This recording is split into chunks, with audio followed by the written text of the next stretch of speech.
हरियाणा में स्कूलों के हालात दो नज़रियों से देखे जा रहे हैं। पक्ष और विपक्ष। सरकारी यानी पक्ष का दावा यह है कि चिराग योजना के तहत बीपीएल परिवारों के बच्चे प्राइवेट स्कूलों में मुफ्त पढ़ेंगे। फीस सरकार देगी। 25% सीटें आरक्षित की गई हैं। दूसरे मॉडल संस्कृति स्कूल 126 नए मॉडल संस्कृति स्कूल सीबीएसई बोर्ड अंग्रेजी मीडियम से स्थापित किए गए हैं।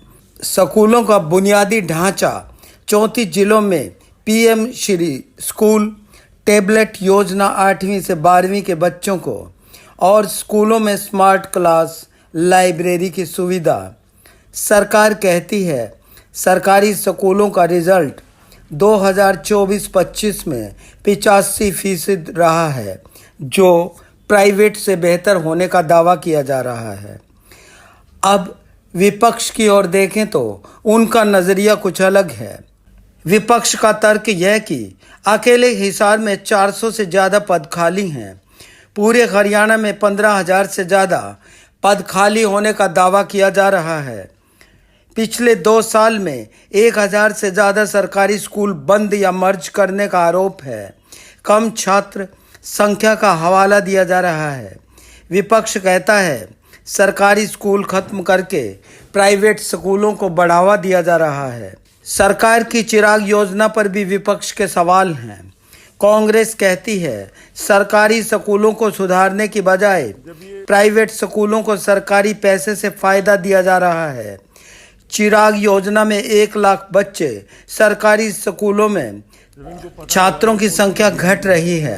हालात को कुछ इस तरह से बयां किया जा रहा है कि कई स्कूलों में तो शौचालय ही नहीं है और पीने की पानी की दिक्कत है।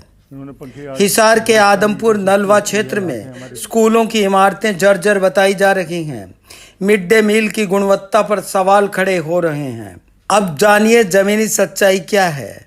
HKRN में भरपाई और नियमित भर्ती का दावा पक्ष कर रहा है, जबकि विपक्ष पक्की भर्ती को नकारते हुए 60 बच्चों पर एक अध्यापक होने की तोहमत लिए है। पक्ष का दावा यह है कि अमृत भारत पीएम श्री से सुधार हो रहा है, जबकि विपक्ष का कहना है 300 से ज़्यादा स्कूलों में अभी भी जर्जर कमरे हैं। पक्ष का कहना है कि सरकारी स्कूलों का रिजल्ट बेहतर हुआ है, जबकि विपक्ष का तर्क यह है कि टॉपर अभी भी प्राइवेट स्कूलों से ही आ रहे हैं। अब ताज़ा विवाद यह है कि अगस्त 2026 में हिसार में पीजीटी टीचरों के ट्रांसफ़र को लेकर हंगामा है। कई स्कूलों में एक ही टीचर पर पूरा दारोमदार है। अब शिक्षा मंत्री के दौरों पर गौर करते हैं। उन्होंने करनाल के नीलोखेड़ी के रायपुर रोडान के प्राइमरी हाई स्कूल का दौरा किया। अंबाला में पीएम श्री स्कूल का निरीक्षण किया। वहां सरपंच, पंच और एसएमसी को बुलाकर सीधा संवाद किया गया। बोले जो समस्या पंचायत हल कर सकती है उसे तुरंत किया जाए। पानीपत के निजामपुर गांव में रास्ते में स्कूल दिखा तो गाड़ी रोककर अंदर चले गए। क्लास में सफाई, पढ़ाई चेक की। बच्चों से पूछा हरियाणा के शिक्षा मंत्री कौन है। बच्चों ने महिपाल ढांडा का ही नाम लिया। वो बेहद खुश हुए। अब विपक्ष का कहना ये कि जितने भी स्कूलों में शिक्षा मंत्री जा रहे हैं वो सारे स्कूल जो ठीक ठाक से हैं और रास्ते में दिखने वाले स्कूल हैं। सुबह 7:30 बजे घर से निकला और 8:30 बजे रायपुर रोडान मुझे स्कूल नज़र आया। जीटी रोड के ऊपर मैं उसी में चला गया। वहाँ के निरीक्षण के बाद मैं जब साथ से निकल के जा रहा था तो मैंने पूछा ऐसा का स्कूल कहाँ पे है, तो उनका गांव के परले छोर पे। तो फिर मैं इधर आया और आके मैंने स्कूल देखा है। मैं हर क्लासरूम में गया हूँ, हर बच्चे से मैंने बात की है और मैंने पूछा कि बच्चों आपको किस चीज़ की यहाँ पे कमी है, कोई कमी आपको महसूस होती हो ज़रा हमें कमी बताइए ताकि बेटा हम आपकी सुविधा के लिए उस कमी को दूर कर सके। मुझे बड़ा हर्ष हुआ कि हमारे बच्चों का सर हमारा स्कूल बाकी स्कूलों के जैसा नहीं है। तो वहाँ दौरा कर रहे हैं और वहाँ निरीक्षण करके खुश हो रहे हैं, लेकिन सच्चाई है कि हिसार, नूह, सिरसा के जो स्कूल सबसे बदतर हालत में हैं, वहाँ शिक्षा मंत्री को जाना चाहिए। हिसार के आदमपुर, नलवा, उकलाना के कई स्कूलों में अभी भी एक कमरे में 2-2 क्लासें लग रही हैं। शौचालय में पानी नहीं है, 4 दीवारी टूटी हुई हैं।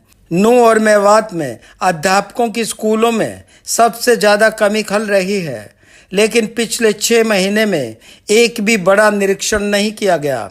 रिपोर्ट यह भी है कि हरियाणा के 700 से ज़्यादा स्कूलों में अब भी जर्जर भवन हैं।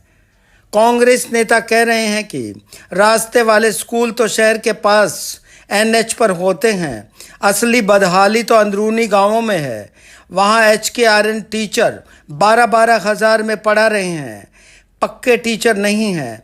सबसे खराब रिजल्ट वाले स्कूलों की एक सूची तैयार करके वहीं बिना बताए जाकर वहां के हालात का निरीक्षण करें, ताकि बच्चों को अच्छी पढ़ाई, अच्छी सुविधाएं मिल सकें।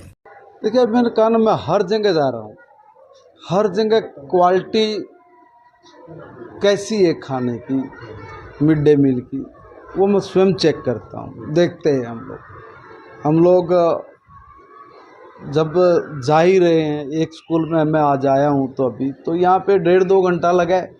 अब 1.5-2 घंटे में मैंने सब अपने श्रेष्ठ मेरे टीचर खड़े हैं, गुरुजन खड़े हैं मेरे, इनसे भी पूछा है भाई आपकी क्या समस्याएं हैं, आपकी क्या प्रॉब्लम है, क्या होना चाहिए, हम लोग और कैसे अच्छा करें। तो जब तक हम लोग इनके सुझाव नहीं लेंगे, बच्चों से भी मैंने क्लास में जाके पूछा है कि बताइए बेटा आपको किस चीज़ की कमी है, क्या और हम ऐसा करें कि आपको एजुकेशन अच्छी मिले। तो कुल मिला के जो हमारे कई जगह SMC के लोग भी आ जाते हैं, अगर कहीं पर पता लग जाता है तो, क्योंकि मैं बिना बताए जाता हूं तो इसलिए उनको थोड़ा आने में भी देरी हो जाती है, मगर मैं उनसे भी राय लेता हूं कि भाई बताइए आपके लिए स्कूल में और क्या व्यवस्था करें। ये तो हुई पक्ष और विपक्ष की बात। नेताओं के दावे और तोहमत के अलावा सच्चाई स्कूलों के हालात से नज़र आती है। आपके आसपास सरकारी स्कूलों की स्थिति कैसी है, कमेंट बॉक्स में ज़रूर लिखिएगा।